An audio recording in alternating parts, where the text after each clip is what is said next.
balma foli tɛmɛnen kɔfɛ insha Allah bena qissa mu fɔ a nafa kama n'a kanuna aw bɛɛ lajɛlen ka nafa sɔrɔ la.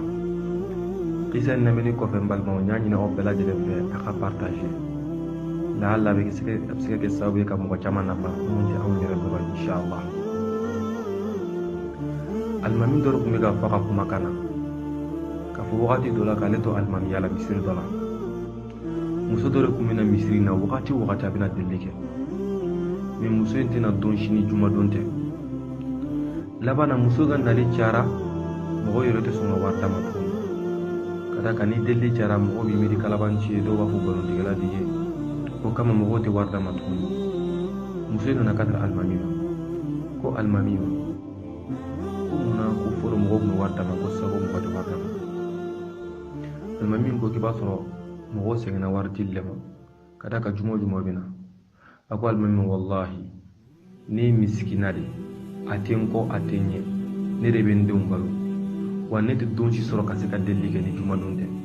O jumadon yɛrɛ la ne bɛ n denw kalifa sigiɲɔgɔn la k'an boli ka deli kɛ. N bɛ fitinin min sɔrɔ o semaine in kɔnɔna la n bɛ ni n ka denbaya balo n'o ye. Alimami ko a ma ko vraiment k'i ka situation ka gɛlɛn. Ko yala ko sani i ka mɔgɔw deli est ce que i ye Ala deli wa? Sani i k'i jigi da mɔgɔw kan yala i jigi da Ala kan fɔlɔ wa? Muso in ko a ma alimami ko n tɛ fɛn wɛrɛ dɔn ni Ala batola de, n bɛ Ala ka faridaw di wa n bɛ Ala ka sunnaw kɛ. Alimami ko ni y'a sɔrɔ i ye mun fɔ ni tiɲɛ don, n bɛna kumakan f'i ɲɛna i ka sabati olu kan, o bɛ kɛ sababu ye ka nin gɛlɛya in ban ka bi la. Muso in ko a ma ko mun? A ko wallahi dume astaghfirullah tubile kan ani la hawla wala quwwata illa billah. Kumakan fila u ka nɔgɔn kojugu, astaghfirullah tubile la hawla wala quwwata illa billah. A y'o de fɔ muso ye ko muso ka taa dumew kan a ka filɛ ko ni Ala sɔnna ma a ka gɛlɛya in bɛ ban, mais i ka ŋaniya kana kɛ garizigɛ, i ka ŋaniya ka kɛ de i ka bɔ i ka kojugu bɛɛ la, Ala ka yafi jurumu ma, i ka sira Ala fana ɲɛ i kɔnɔna ni kɛnɛmana la. A y'a fɔ muso ye cogo, muso taara tigɛ ten. Muso n'a denw bɛɛ lajɛlen u bɛɛ lajɛlen bɛ istighfaru kɛ, u bɛ la hawla wala quwwata illa billah fɔ. Juma fɔlɔ nana u ma muso y'u ɲɛ la, juma filanan nana u ma muso y'u ɲɛ la, juma sabanan nana u ma muso y'u ɲɛ la. Alimami ye fɛɛrɛ kɛ ka muso in ka ko ɲininkali kɛ. U kɛlen ka se sigiɲɔgɔnw ma k'a ɲininkali kɛ. Sigiɲɔgɔnw ko a ma ko sisan ko muso in yɛlɛmana. O ko cogo jumɛn na? Mɔgɔ min fantan so t'a bolo foyi t'a bolo o bɛ yɛlɛma cogo jumɛn na? Sigiɲɔgɔn ko muso in ka ko kɛra kabako ye dɛ. O ko cogo jumɛn na? U ko k'a fancinin dɔ den waribatigiba de don, o de nana a furu ka taa n'a denw bɛɛ lajɛlen. Allahu akbar. Bon sigiɲɔgɔn kun bɛ k'a fɔ ko kabiri wagati min na a nana a kɔni a n'a denw kun tɛ u da de astaghfirullah tubile, wagati bɛ u mankan de la, a yɛrɛ n'a denw u bɛ ka astaghfirullah tubile fɛ. Bon sigiɲɔgɔn ko k'a kun y'a fɔ a olu ɲɛna k'a fɔ ko alimami de y'a fɔ ɲɛna. O y'a sɔrɔ a ni kibaruya bɛ fɔ sigiɲɔgɔn ɲɛna. Kabiri alimami nana dɔrɔn sigiɲɔgɔn yɛrɛ y'o fɔ a ɲɛna. Bon alimami nana sɔrɔ ko a fancinin den dɔ y'a furu ka taa n'a ye. Ala nana kɛ don dɔ mun y'a furu, cɛ mun y'a furu o ye alimami yɛrɛ wele. Ani alimami kelen ka ɲɔgɔn sɔrɔ. Cɛ in ko a ma ko alimami ma wallahi ko muso in ye kuma bɛɛ lajɛlen ɲɛfɔ ɲɛna. Ko mais k'ale yɛrɛ kun tɛ muso in dɔn, k'ale fakɔrɔba den dɔrɔn, mais k'ale kun t'a dɔn. Ko don dɔ de dɔrɔn ale kun dalen don sunɔgɔ la, ale sugura muso dɔ la, muso in kɛcogo n'a lahalaw bɛɛ lajɛlen na, mais ale ma muso in dɔn. A kɛlen ka wuli a y'a ɲɛfɔ a bamuso ɲɛna. Ko bamuso kama ko nin masina don, a ye sogo la ko ka dɛmɛ de lase a ma quoi.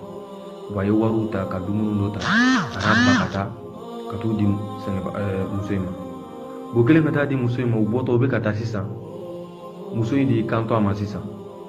Muso in de y'i kanto a ma, a bamuso in de y'i kanto denkɛ ma, a ko n denkɛ k'i filɛ ka wari in di muso in ma ani i filɛ k'a dɛmɛ min kɛ, ko muso in yɛrɛ cɛ ka ɲi dɛ, k'i ta yɛlɛ i ka furu. Ko wa muso in ye mɔgɔ qualité min Ala ye siran jɔn fana don. Denkɛ in ko a ma ko ba ma ko taa kuma ɲɔgɔnya ni n ye. Ba kɛlen ka taa kuma ɲɔgɔnya ye, muso yɛrɛ sɔnna, Ala y'a kɛ waribatigi ɲ'a furu. Bon ko Saudiya yɛrɛ kɔnɔna la cɛ in bɛ jate waribatigi baw fɛ.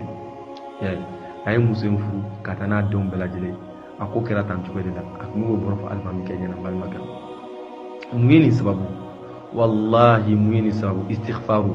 ndella ka awajulu bila groupe safa ngo istighfaru ay hakil to la be garziko dale istighfaru ay hakil to la wallahi hamid bilajlen noya almake ni musu min gele abay ko nala ala nana boni gele ko no sebeni gele ko nala katabla so ko nala so miere ayra kun ta jigi ka foka be se ka soro jengono katabla balo cugo mi baji ga fuka bar jinera ko nala balmake mu ya sama so astaghfirullah bile la hawla wala quwwata illa billah wallahi billahi nin kuma nyala me almami kere da kuna be ka fo a video balmo ambalaji le kan jila jala ko sumala angana toy surtout astaghfirullah bile har la raddu mugodi bi sanfe mugom ga astaghfirullah fo ka cha hari mana sir ta galaje sili yero ka don ite ala ya fadili romna balma ganga ya fadil cara jurumu na duna ko kula be ko fe abe ko fe fende anga cesir harsa